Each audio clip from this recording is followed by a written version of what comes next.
रुद्र संहिता द्वितीय खंड अध्याय 17। सती को शिव से वर की प्राप्ति तथा भगवान शिव का ब्रह्मा जी को दक्ष के पास भेजकर सती का वरण करना। ब्रह्मा जी कहते हैं, मुने, उधर सती ने आश्विन मास के शुक्ल पक्ष की अष्टमी तिथि को उपवास करके भक्ति भाव से सर्वेश्वर शिव का पूजन किया।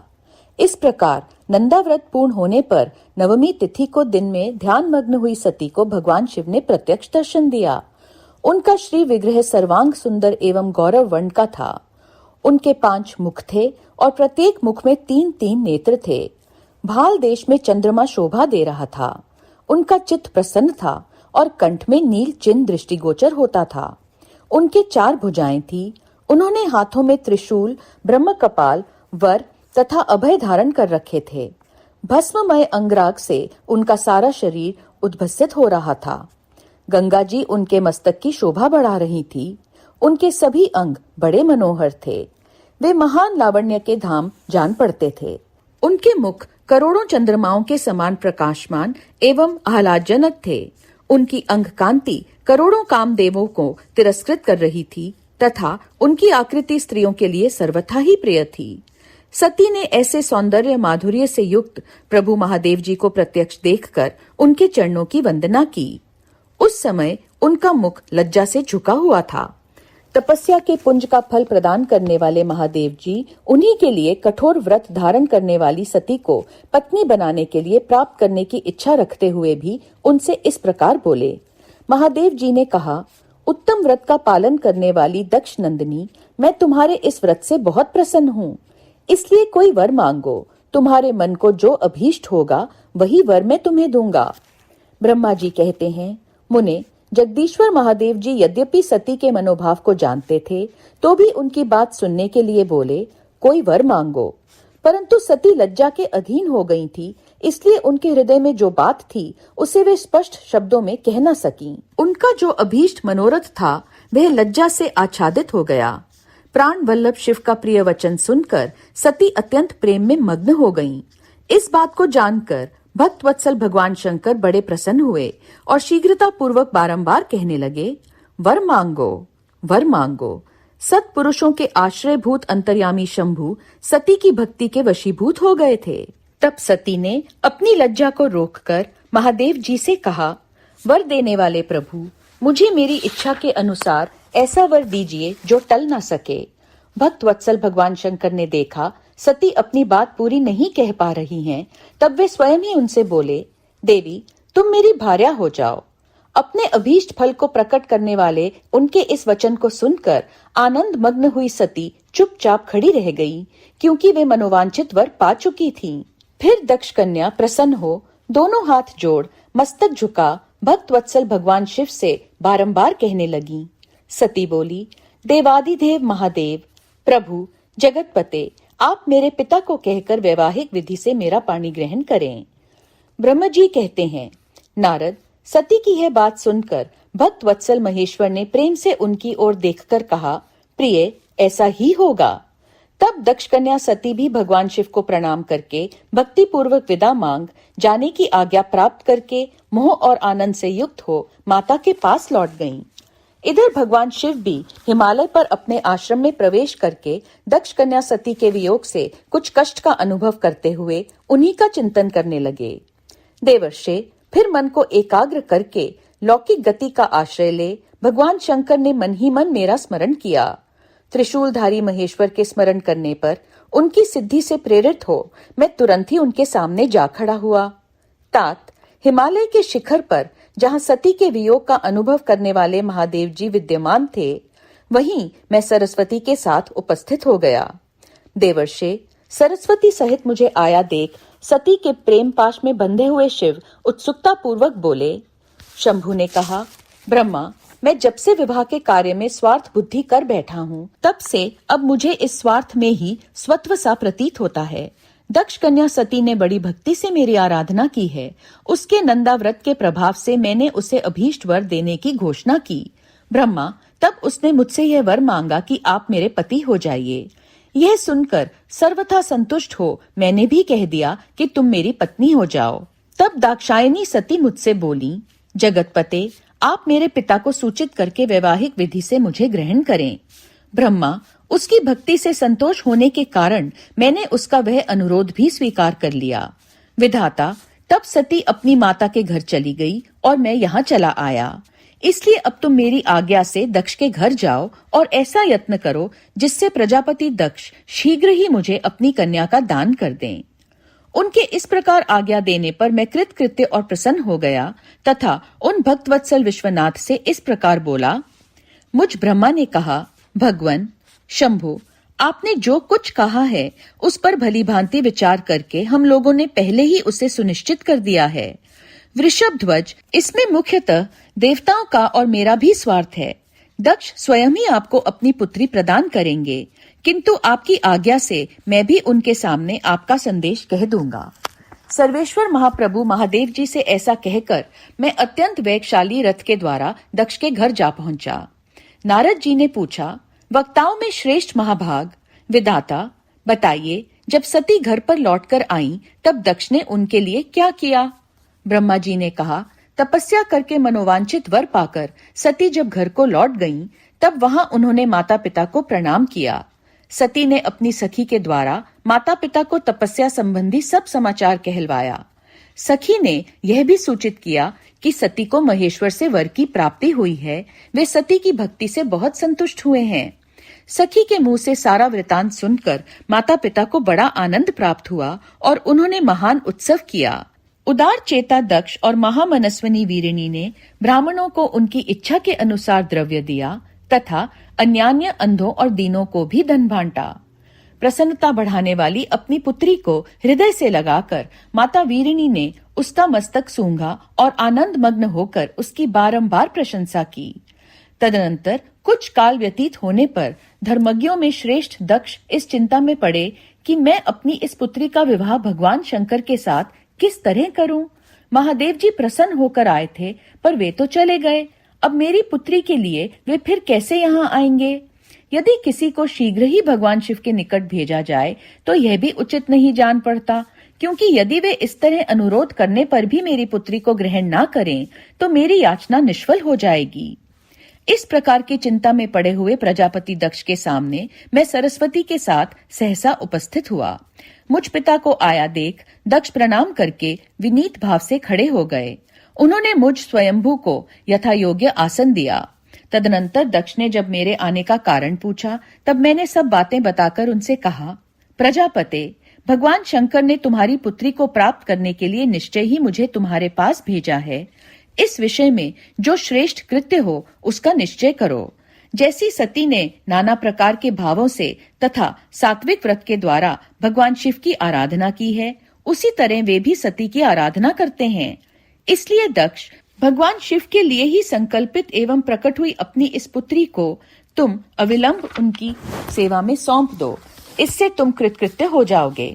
मैं नारद के साथ जाकर उन्हें तुम्हारे घर ले आऊंगा। फिर तुम उन्हीं के लिए उत्पन्न हुई अपनी यह पुत्री उनके हाथ में दे दो। ब्रह्मा जी कहते हैं, नारद, मेरी यह बात सुनकर मेरे पुत्र दक्ष को बड़ा हर्ष हुआ। वे अत्यंत प्रसन्न होकर बोले, पिताजी, ऐसा ही होगा।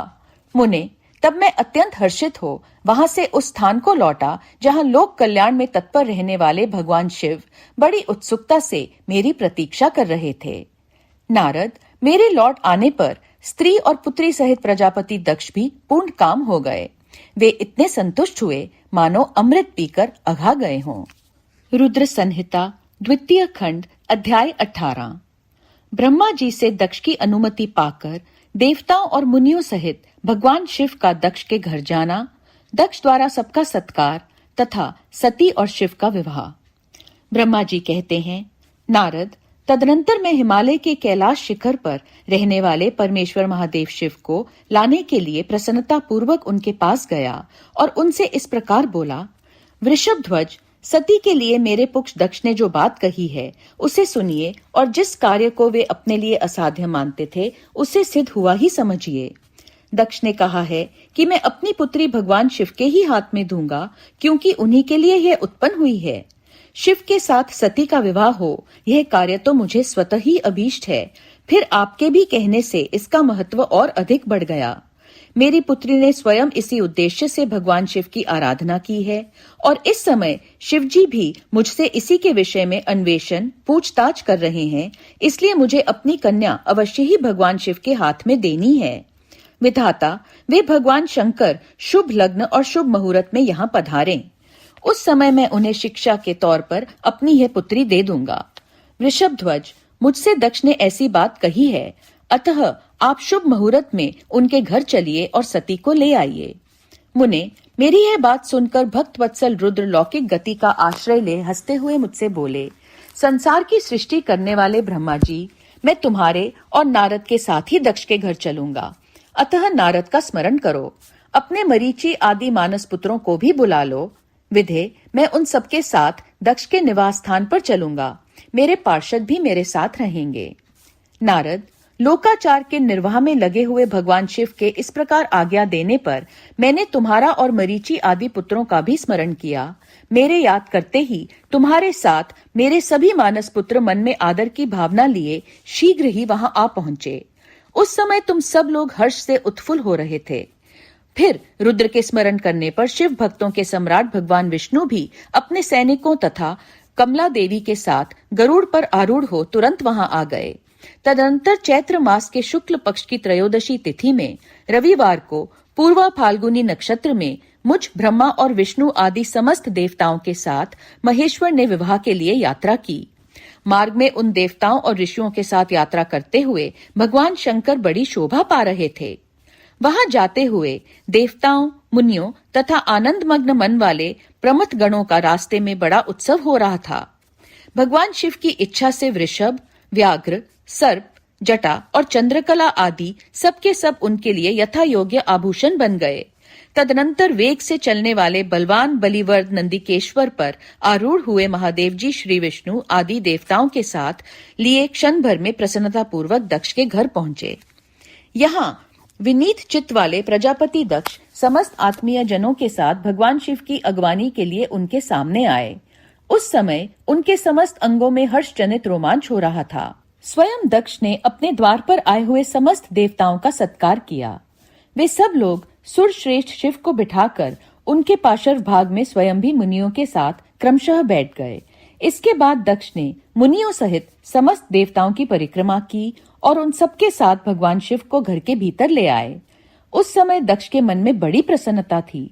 उन्होंने सर्वेश्वर शिव को उत्तम आसन देकर स्वयं ही विधि पूर्वक उनका पूजन किया। तत्पश्चात श्री विष्णु का, मेरा, ब्राह्मणों का, देवताओं का और समस्त शिवगणों का भी यथोचित विधि से उत्तम भक्ति भाव के साथ पूजन किया। इस तरह पूजनीय पुरुषों तथा अन्य लोगों सहित उन सबका यथोचित आदर सत्कार करके दक्ष ने मेरे मानस पुत्र मरीचि आदि मुनियों के साथ आवश्यक सलाह की। इसके बाद मेरे पुत्र दक्ष ने मुझ पिता से मेरे चरणों में प्रणाम करके प्रसन्नता पूर्वक कहा, प्रभु आप ही वैवाहिक कार्य कराएं। तब मैं भी हर्ष भरे हृदय से बहुत अच्छा कहकर उठा और वह सारा कार्य कराने लगा। तदनंतर ग्रहों के बल से युक्त शुभ लग्न और मुहूर्त में दक्ष ने हर्षपूर्वक अपनी पुत्री सती का हाथ भगवान शंकर के हाथ में दे दिया। उस समय हर्ष से भरे हुए भगवान वृषभध्वज ने वैवाहिक विधि से सुंदरी दक्ष कन्या का पाणी ग्रहण किया। फिर मैंने, श्री हरि ने, तुम तथा अन्य मुनियों ने, देवताओं और प्रमथ गणों ने भगवान शिव को प्रणाम किया और सबने नाना प्रकार की स्तुतियों द्वारा उन्हें संतुष्ट किया। उस समय नाच गान के साथ महान उत्सव मनाया गया। समस्त देवताओं और मुनियों को बड़ा आनंद प्राप्त हुआ। भगवान शिव के लिए कन्यादान करके मेरे पुत्र दक्ष कृतार्थ हो गए। शिवा और शिव प्रसन्न हुए तथा सारा संसार मंगल का निकेतन बन गया। रुद्र संहिता द्वितीय खंड अध्याय 19 और 20। सती और शिव के द्वारा अग्नि की परिक्रमा, श्री हरि द्वारा शिव तत्व का वर्णन, शिव का ब्रह्मा जी को दिए हुए वर के अनुसार वेदी पर सदा के लिए अवस्थान तथा शिव और सती का विदा हो कैलाशपुर जाना। ब्रह्मा जी कहते हैं, नारद, कन्यादान करके दक्ष ने भगवान शंकर को नाना प्रकार की वस्तुएं दहेज में दी। यह सब करके वे बड़े प्रसन्न हुए। फिर उन्होंने ब्राह्मणों को भी नाना प्रकार के धन बांटे। तत्पश्चात लक्ष्मी सहित भगवान विष्णु शंभु के पास आ हाथ जोड़कर खड़े हुए और यूं बोले, देवदेव महादेव, दया सागर, प्रभु, तात, आप संपूर्ण जगत के पिता हैं और सती देवी सबकी माता हैं। आप दोनों सत्य पुरुषों के कल्याण तथा दुष्टों के दमन के लिए सदा लीला पूर्वक अवतार ग्रहण करते हैं। यह सनातन श्रुति का कथन है। आप चिकने नील अंजन के समान शोभा वाली सती के साथ जिस प्रकार शोभा पा रहे हैं, मैं उससे उल्टे लक्ष्मी के साथ शोभा पा रहा हूँ। अर्थात सती नीलवर्णा तथा आप गौरवर्ण हैं, उससे उल्टे मैं नीलवर्ण तथा लक्ष्मी गौरवर्णा है। नारद, मैं देवी सती के पास आकर गृह सूत्रोक्त विधि से विस्तार पूर्वक सारा अग्नि कार्य कराने लगा। मुझ आचार्य तथा ब्राह्मणों की आज्ञा से शिवा और शिव ने बड़े हर्ष के साथ विधि पूर्वक अग्नि की परिक्रमा की। उस समय वहां बड़ा अद्भुत उत्सव मनाया गया। गाजे बाजे और नृत्य के साथ होने वाला वह उत्सव सबको बड़ा सुखद जान पड़ा। तदनंतर भगवान विष्णु बोले, सदाशिव, मैं आपकी आज्ञा से यहाँ शिव तत्व का वर्णन करता हूँ। समस्त देवता तथा दूसरे दूसरे मुनि अपने मन को एकाग्र करके इस विषय को सुने। भगवान, आप प्रधान और अप्रधान, प्रकृति और उससे अतीत हैं। आपके अनेक भाग हैं, फिर भी आप भाग रहित हैं। ज्योतिर्मय स्वरूप वाले आप परमेश्वर के ही हम तीनों देवता अंश हैं। आप कौन, मैं कौन और ब्रह्मा कौन हैं? आप परमात्मा के ही ये तीन अंश हैं जो सृष्टि, पालन और संहार करने के कारण एक दूसरे से भिन्न प्रतीत होते हैं। आप अपने स्वरूप का चिंतन कीजिए। आपने स्वयं ही लीला पूर्वक शरीर धारण किया है। आप निर्गुण ब्रह्म रूप से एक हैं। आप ही सगुण ब्रह्मा हैं और हम ब्रह्मा, विष्णु तथा रुद्र तीनों आपके अंश हैं। जैसे एक ही शरीर के भिन्न भिन्न अवयव मस्तक, ग्रीवा आदि नाम धारण करते हैं, तथापि उस शरीर से वे भिन्न नहीं हैं, उसी प्रकार हम तीनों अंश आप परमेश्वर के ही अंग हैं, जो ज्योतिर्मय आकाश के समान सर्वव्यापी एवं निर्लेप, स्वयं ही अपना धाम, पुराण, कुटस्थ, अव्यक्त, अनंत, नित्य तथा दीर्घ आदि विशेषणों से रहित निर्विशेष ब्रह्मा है, वही आप शिव हैं। अतः आप ही सब कुछ हैं। ब्रह्मा जी कहते हैं, मुनीश्वर, भगवान विष्णु की यह बात सुनकर महादेव जी बड़े प्रसन्न हुए। तदनंतर उस विवाह यज्ञ के स्वामी यजमान परमेश्वर शिव प्रसन्न हो लौकिक की गति का आश्रय ले हाथ जोड़कर खड़े हुए मुझ ब्रह्मा से प्रेम पूर्वक बोले। शिव ने कहा, ब्रह्मा, आपने सारा वैवाहिक कार्य अच्छी तरह संपन्न करा दिया। अब मैं प्रसन्न हूँ। आप मेरे आचार्य हैं। बताइए, आपको क्या दक्षिणा दूं? सूर्यज्येष्ठ, आप उस दक्षिणा को मांगिए। महाभाग, यदि वह अत्यंत दुर्लभ हो तो भी उसे शीघ्र कहिए। मुझे आपके लिए कुछ भी अदेय नहीं है। मुने, भगवान शंकर का यह वचन सुनकर मैं हाथ जोड़ विनीत चित्त से उन्हें बारंबार प्रणाम करके बोला, देवेश, यदि आप प्रसन्न हो और महेश्वर, यदि मैं वर पाने के योग्य हूँ तो प्रसन्नता पूर्वक जो बात कहता हूँ उसे आप पूर्ण कीजिए। महादेव, आप इस रूप में इसी वेदी पर सदा विराजमान रहें, जिससे आपके दर्शन से मनुष्यों के पाप धुल जाएं। चंद्रशेखर, आपका सानिध्य होने से मैं इस वेदी के समीप आश्रम बनाकर तपस्या करूं, यह मेरी अभिलाषा है। चैत्र के शुक्ल पक्ष की त्रयोदशी को पूर्व फाल्गुनी नक्षत्र में रविवार के दिन इस भूतल पर जो मनुष्य भक्ति भाव से आपका दर्शन करे, उसके सारे पाप तत्काल नष्ट हो जाएं, विपुल पुण्य की वृद्धि हो और समस्त रोगों का सर्वथा नाश हो जाए। जो नारी दुर्भगा, वंध्या, कानी अथवा रूपहीना हो, वह भी आपके दर्शन मात्र से ही अवश्य निर्दोष हो जाए। मेरी यह बात उनकी आत्मा को सुख देने वाली थी। इसे सुनकर भगवान शिव ने प्रसन्न चित्त से कहा, विधाता, ऐसा ही होगा। मैं तुम्हारे कहने से संपूर्ण जगत के हित के लिए अपनी पत्नी सती के साथ इस वेदी पर सुस्थिर भाव से स्थित रहूंगा। ऐसा कहकर पत्नी सहित भगवान शिव अपने अंश रूपिणी मूर्ति को प्रकट करके वेदी के मध्य भाग में विराजमान हो गए। तत्पश्चात स्वजनों पर स्नेह रखने वाले परमेश्वर शंकर दक्ष से विदा ले अपनी पत्नी सती के साथ कैलाश जाने को उद्यत हुए। उस समय उत्तम बुद्धि वाले दक्ष ने विनय से मस्तक झुका हाथ जोड़ भगवान वृषभ ध्वज की प्रेम पूर्वक स्तुति की। फिर श्री विष्णु आदि समस्त देवताओं, मुनियों और शिवगणों ने नमस्कार पूर्वक नाना प्रकार की स्तुति करके बड़े आनंद से जय जयकार किया। तदनंतर दक्ष की आज्ञा से भगवान शिव ने प्रसन्नता पूर्वक सती को वृषभ की पीठ पर बिठाया और स्वयं भी उस पर आरूढ़ हो वे प्रभु हिमालय पर्वत की ओर चले। भगवान शंकर के समीप वृषभ पर बैठी हुई सुंदर दांत और मनोहर हास वाली सती अपने नील श्याम वर्ण के कारण चंद्रमा में नीली रेखा के समान शोभा पा रही थी।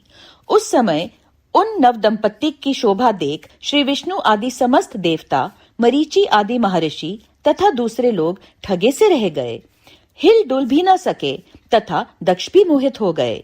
तत्पश्चात कोई बाजे बजाने लगे और दूसरे लोग मधुर स्वर से गीत गाने लगे। कितने ही लोग प्रसन्नता पूर्वक शिव के कल्याण में उज्जवल यश का गान करते हुए उनके पीछे पीछे चले। भगवान शंकर ने बीच रास्ते से दक्ष को प्रसन्नता पूर्वक लौटा दिया और स्वयं प्रेमाकुल हो प्रमथ गणों के साथ अपने धाम को जा पहुंचे। यद्यपि भगवान शिव ने विष्णु आदि देवताओं को भी विदा कर दिया था, तो भी वे बड़ी प्रसन्नता और भक्ति के साथ पुनः उनके साथ हो लिए। उन सब देवताओं, प्रमथ गणों तथा अपनी पत्नी सती के साथ हर्ष भरे शंभु हिमालय पर्वत से सुशोभित अपने कैलाश धाम में जा पहुंचे। वहां जाकर उन्होंने देवताओं, मुनियों तथा दूसरे लोगों का बहुत आदर सम्मान करके उन्हें प्रसन्नता पूर्वक विदा किया। शंभु की आज्ञा ले वे विष्णु आदि सब देवता तथा मुनि नमस्कार और स्तुति करके मुख पर प्रसन्नता की छाप लिए अपने अपने धाम को चले गए। सदा शिव का चिंतन करने वाले भगवान शिव भी अत्यंत आनंदित हो हिमालय के शिखर पर रहकर अपनी पत्नी दक्ष कन्या सती के साथ विहार करने लगे।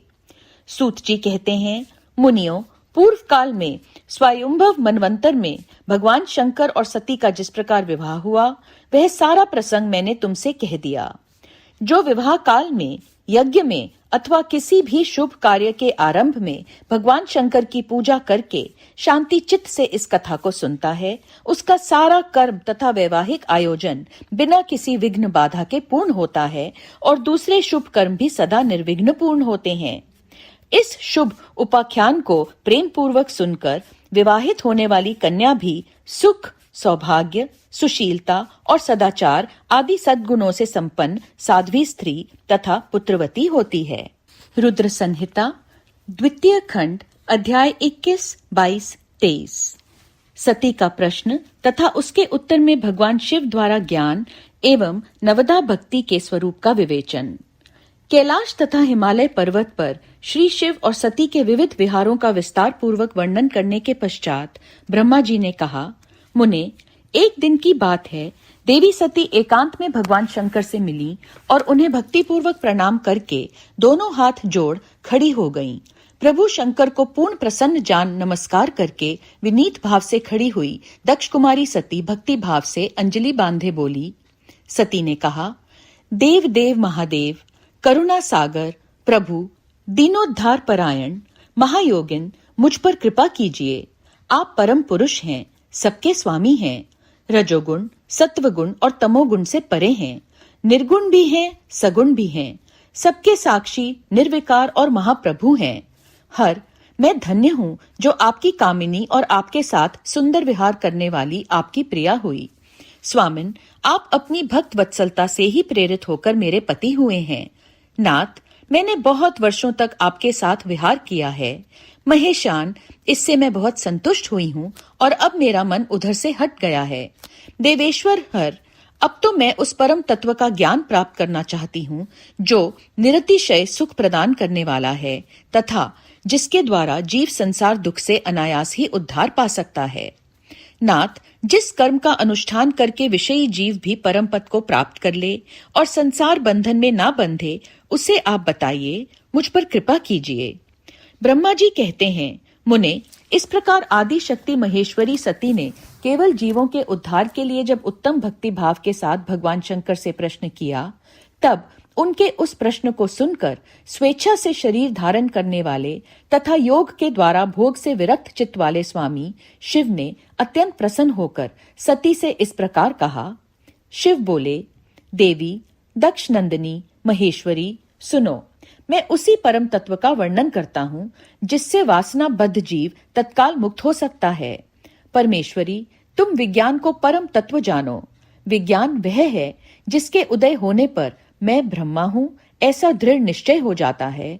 ब्रह्मा के सिवा दूसरी किसी वस्तु का स्मरण नहीं रहता तथा उस विज्ञानी पुरुष की बुद्धि सर्वथा शुद्ध हो जाती है। प्रिय, वह विज्ञान दुर्लभ है। इस त्रिलोक में उसका ज्ञाता कोई विरला ही होता है।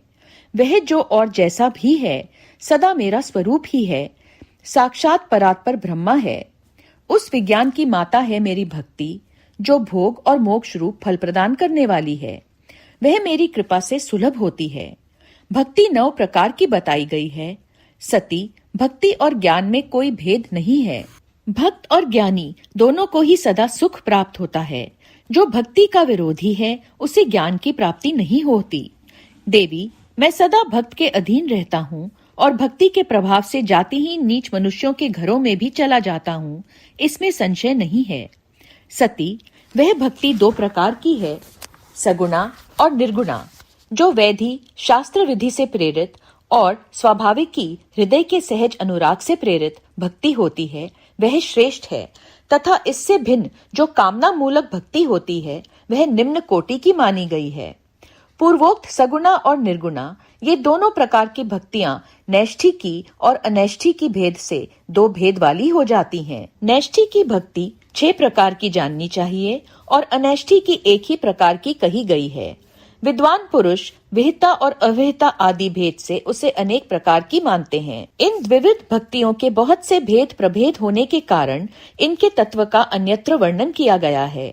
प्रिय, मुनियों ने सगुणा और निर्गुणा दोनों भक्तियों के 9 अंग बताए हैं। दक्ष नंदिनी, मैं उन 9 अंगों का वर्णन करता हूँ, तुम प्रेम से सुनो। देवी, श्रवण, कीर्तन, स्मरण, सेवन, दास्य, अर्चन, सदा मेरा वंदन, सख्य और आत्मसमर्पण ये विद्वानों ने भक्ति के 9 अंग माने हैं। शिवे, भक्ति के उपांग भी बहुत से बताए गए हैं। देवी, अब तुम मन लगाकर मेरी भक्ति के पूर्वोक्त 9 अंगों के पृथक पृथक लक्षण सुनो। वे लक्षण भोग तथा मोक्ष प्रदान करने वाले हैं। जो स्थिर आसन से बैठकर तन मन आदि से मेरी कथा कीर्तन आदि का नित्य सम्मान करता हुआ प्रसन्नता पूर्वक अपने श्रवण पुटों से उसके अमृतोपम रस का पान करता है, उसके इस साधन को श्रवण कहते हैं। जो हृदयाकाश के द्वारा मेरे दिव्य जन्म कर्मों का चिंतन करता हुआ प्रेम से वाणी द्वारा उनका उच्च स्वर से उच्चारण करता है, उसके इस भजन साधन को कीर्तन कहते हैं। देवी, मुझ नित्य महेश्वर को सदा और सर्वत्र व्यापक जानकर जो संसार में निरंतर निर्भय रहता है, उसी को स्मरण कहा गया है। अरुणोदय से लेकर हर समय सेव्य की अनुकूलता का ध्यान रखते हुए हृदय और इंद्रियों से जो निरंतर सेवा की जाती है, वही सेवन नाम भक्ति है। अपने को प्रभु का किंकर समझकर हृदय अमृत के भोग से स्वामी का सदा प्रिय संपादन करना दास्य कहा गया है। अपने धन वैभव के अनुसार शास्त्रीय विधि से मुझ परमात्मा को सदा पाद्य आदि 16 उपचारों का जो समर्पण करना है, उसे अर्चन कहते हैं। मन से ध्यान और वाणी से वंदनात्मक मंत्रों के उच्चारण पूर्वक 8 अंगों से भूतल का स्पर्श करते हुए जो इष्ट देव को नमस्कार किया जाता है, उसे वंदन कहते हैं। ईश्वर मंगल या अमंगल जो कुछ भी करता है, वह सब मेरे मंगल के लिए ही है, ऐसा दृढ़ विश्वास रखना सख्य भक्ति का लक्षण है। देह आदि जो कुछ अपनी कही जाने वाली वस्तु है, वह सब भगवान की प्रसन्नता के लिए उन्हीं को समर्पित करके अपने निर्वाह के लिए भी कुछ बचाकर ना रखना अथवा निर्वाह की चिंता से भी रहित हो जाना आत्मसमर्पण कहलाता है। ये मेरी भक्ति के 9 अंग हैं जो भोग और मोक्ष प्रदान करने वाले हैं। इनके ज्ञान का प्राकट्य होता है तथा ये सब साधन मुझे अत्यंत प्रिय हैं। मेरी भक्ति के बहुत से उपांग भी कहे गए हैं, जैसे बिल्व आदि का सेवन आदि। इनको विचार से समझ लेना चाहिए। प्रिय, इस प्रकार मेरी सांगोपांग भक्ति सबसे उत्तम है। यह ज्ञान वैराग्य की जननी है और मुक्ति इसकी दासी है। यह सदा सब साधनों से ऊपर विराजमान है। इसके द्वारा संपूर्ण कर्मों के फल की प्राप्ति होती है। यह भक्ति मुझे सदा तुम्हारे समान ही प्रिय है। जिसके चित्त में नित्य निरंतर यह भक्ति निवास करती है, वह साधक मुझे अत्यंत प्यारा है। देवेश्वरी, तीनों लोकों और चारों युगों में भक्ति के समान दूसरा कोई सुखदायक मार्ग नहीं है। कलयुग में तो यह विशेष सुखद एवं सुविधाजनक है। देवी, कलयुग में प्राय ज्ञान और वैराग्य के कोई ग्राहक नहीं हैं। इसलिए वे दोनों वृद्ध, उत्साह शून्य और जर्जर हो गए हैं। परंतु भक्ति कलयुग में तथा अन्य सब युगों में भी प्रत्यक्ष फल देने वाली है। भक्ति के प्रभाव से मैं सदा उसके वश में रहता हूँ, इसमें संशय नहीं है। संसार में जो भक्तिमान पुरुष है, उसकी मैं सदा सहायता करता हूँ, उसके सारे विघ्नों को दूर हटाता हूँ। उस भक्त का जो शत्रु होता है, वह मेरे लिए दंडनीय है, इसमें संशय नहीं है। देवी, मैं अपने भक्तों का रक्षक हूँ। भक्त की रक्षा के लिए मैंने कुपित हो अपने नेत्र जनित अग्नि से काल को भी दग्ध कर डाला था। प्रिय, भक्त के लिए मैं पूर्व काल में सूर्य पर भी अत्यंत क्रुद्ध हो उठा था और शूल लेकर मैंने उन्हें मार भगाया था। देवी, भक्त के लिए मैंने सैन्य सहित रावण को भी क्रोधपूर्वक त्याग दिया और उसके प्रति कोई पक्षपात नहीं दिया। सती, देवेश्वरी, बहुत कहने से क्या लाभ, मैं सदा ही भक्त के अधीन रहता हूँ और भक्ति करने वाले पुरुष के अत्यंत वश में होता हूँ। ब्रह्मा जी कहते हैं, नारद, इस प्रकार भक्त का महत्व सुनकर दक्ष कन्या सती को बड़ा हर्ष हुआ। उन्होंने अत्यंत प्रसन्नता पूर्वक भगवान शिव को मन ही मन प्रणाम किया।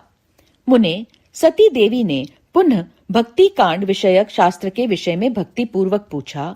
उन्होंने जिज्ञासा की कि जो लोक में सुखदायक तथा जीवों के उद्धार के साधनों का प्रतिपादक है, वह शास्त्र कौन सा है। उन्होंने यंत्र मंत्र, शास्त्र, उसके महात्म्य तथा अन्य जीवोद्धारक धर्ममय साधनों के विषय में विशेष रूप से जानने की इच्छा प्रकट की। सती के इस प्रश्न को सुनकर शंकर जी के मन में बड़ी प्रसन्नता हुई। उन्होंने जीवों के उद्धार के लिए सब शास्त्रों का प्रेम पूर्वक वर्णन किया। महेश्वर ने पांचों अंगों सहित तंत्र शास्त्र, यंत्र शास्त्र तथा भिन्न भिन्न देवेश्वरों की महिमा का वर्णन किया। मुनीश्वर इतिहास कथा सहित उन देवताओं के भक्तों की महिमा का, वर्णाश्रम धर्मों का तथा राजधर्मों का भी निरूपण किया। पुत्र और स्त्री के धर्म की महिमा का, कभी नष्ट न होने वाली वर्णाश्रम धर्म का और जीवों को सुख देने वाले वैदिक शास्त्र तथा ज्योतिष शास्त्र का भी वर्णन किया। महेश्वर ने कृपा करके उत्तम सामुद्रिक शास्त्र का तथा और भी बहुत से शास्त्रों का तत्वत वर्णन किया। इस प्रकार लोकोपकार करने के लिए सद्गुण संपन्न शरीर धारण करने वाले त्रिलोक सुखदायक और सर्वज्ञ सती शिव हिमालय के कैलाश शिखर पर तथा अन्यान्य स्थानों में नाना प्रकार की लीलाएं करते थे। वे दोनों दंपत्ति साक्षात परब्रह्म स्वरूप हैं। ओम नमः शिवाय, ओम नमः शिवाय, ओम नमः शिवाय।